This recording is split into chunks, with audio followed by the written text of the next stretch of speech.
Hi, this is Sonia and I want to share with you how I create the March cover for my bullet journal. It's going to be just a simple colorful doodle done over a black background with the name of the month on it. This is the notebook I'm going to use. I just finished the old one in February, so I need to start a new one for March, and I'm going to use the same notebook. I'm going to keep using those Rhodia notebooks. I really love them. I have tried other brands, but this is so far my favorite. I have already filled some pages with some planning for the next 3 months. Here in the back it has a handy pocket, and I prefer to use the soft cover. You can also have it with hard covers. I think I have one here, let me show you. This is very nice too, but I prefer the soft covers, basically because I like to put my bullet journal inside that traveler's notebook, I think they call it, and for that it is better if the cover is soft. Here I have this additional notebook with some outlines for my projects and other stuff, and this is my old bullet journal. But now let's go back to the new one and create the March cover. As I said, I want to draw my doodle over a black background, so the first thing I have to do is to create that background, and to do that I'm going to use acrylic paint. So let me put this piece of paper here so I protect the rest of the notebook. This is the paint I'm going to use. Acrylic paint, in case you haven't used it before, is nothing fancy. You can get it at any art store or even in a school supplies store, I guess. And this is the brush I'm going to use. This is a cheap one. You don't have to spend any money on a good brush to do that. And this is just a plastic cup I'm going to use to mix the paint. Acrylic paint is water-based, so you can mix it with water to dilute it, but what we want is a very thick mixture. So I'm going to put just a liter water here, but very little. You can even not put any water at all. And now let's cover the whole page with the paint. This is the only thing we have to do.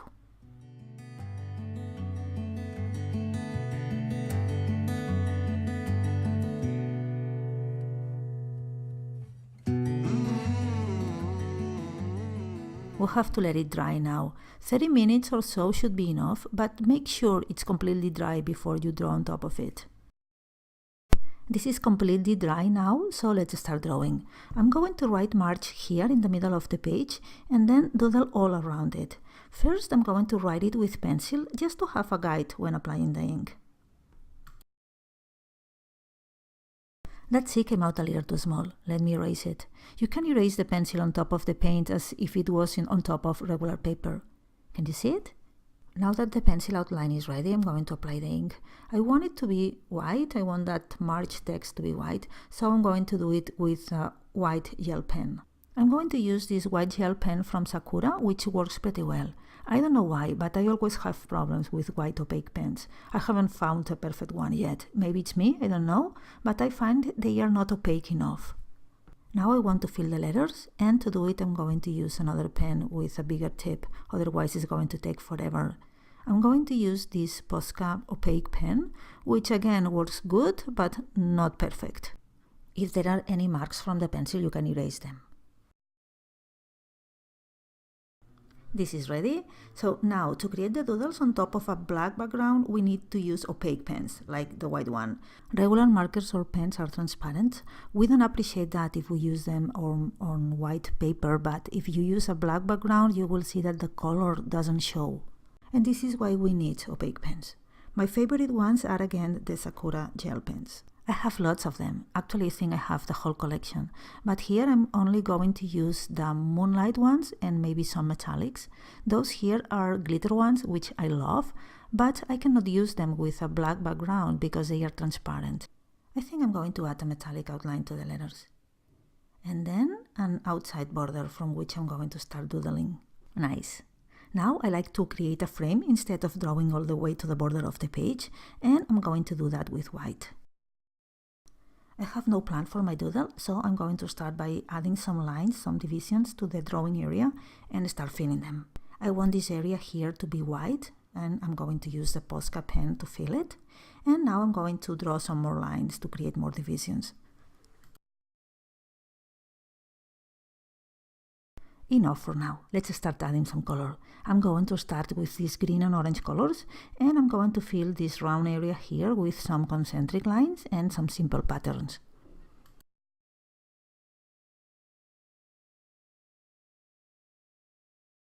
This is what we have so far. Now I'm going to add some blue semicircles around this white area and some dots inside to decorate it.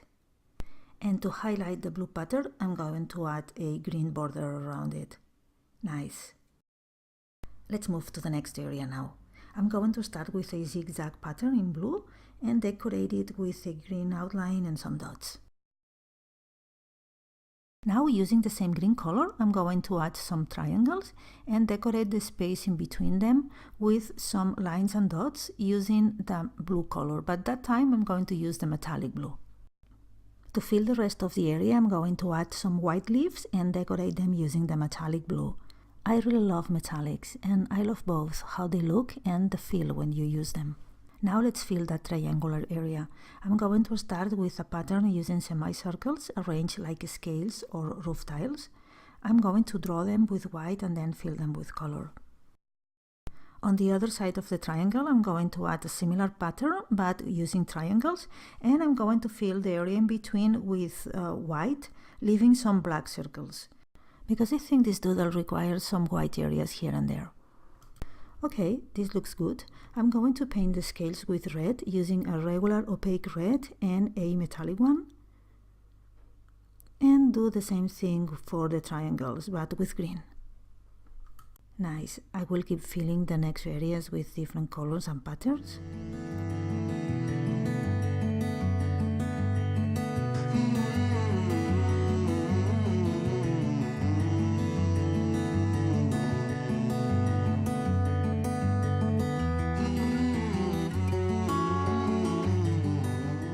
From time to time, I like to fill one area with a solid color, leaving some black shapes, stars in that case, because this kind of contrast adds a dramatic effect to the whole doodle. This came out really nice. I think those violet stripes need something else. Some yellow dots maybe. Yes.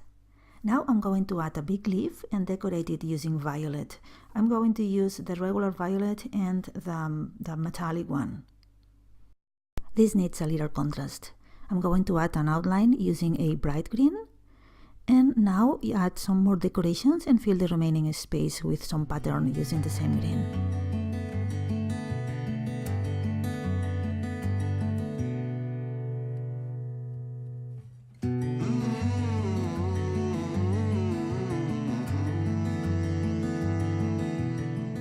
To break a little the monotony of the green, I'm adding some details with metallic pink.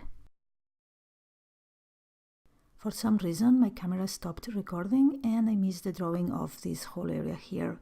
I apologize for that. It is just a set of concentric white arcs, some of them decorated with stripes. I'm going to add one more decorated arc inside and start adding some color. I'm going to use orange and blue, metallic blue actually, for the decorations, and starting with the orange, I'm going to add some dots in the most outer undecorated arc and then fill the next one with a solid color. Now with the blue pen, I'm filling the center of the arcs with some stripes and adding some triangles all around the border. I love the look of that metallic blue. I think I need some white here. I'm going to add some dots. Now let's move to the area above the arcs and draw a pattern with some pink lines to make it look like interlaced stripes.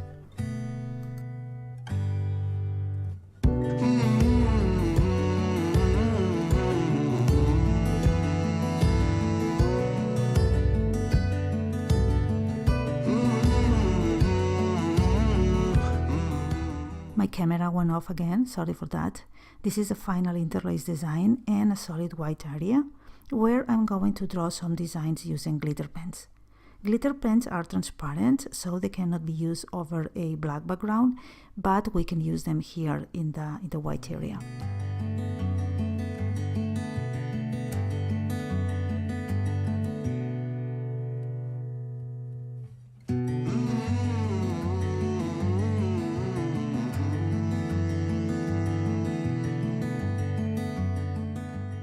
This is how it looks, and now let's move to the last area. Here I'm going to add a mix of curved lines and solid blocks done with metallic green. And now to finish it, I'm going to add some decorations with a bright orange. It's going to be some semicircles. And now I think I'm going to fill that part above the semicircles with some white circles. And this is it. This only needs a couple of final touches. I'm going to go over the external border with a white pen to highlight it, and then fix a little that sloppy margin with a black pen. Much better. And now we are done. Hope you like it, and hope you try to do your own designs with the ideas we have seen here. Thanks for watching.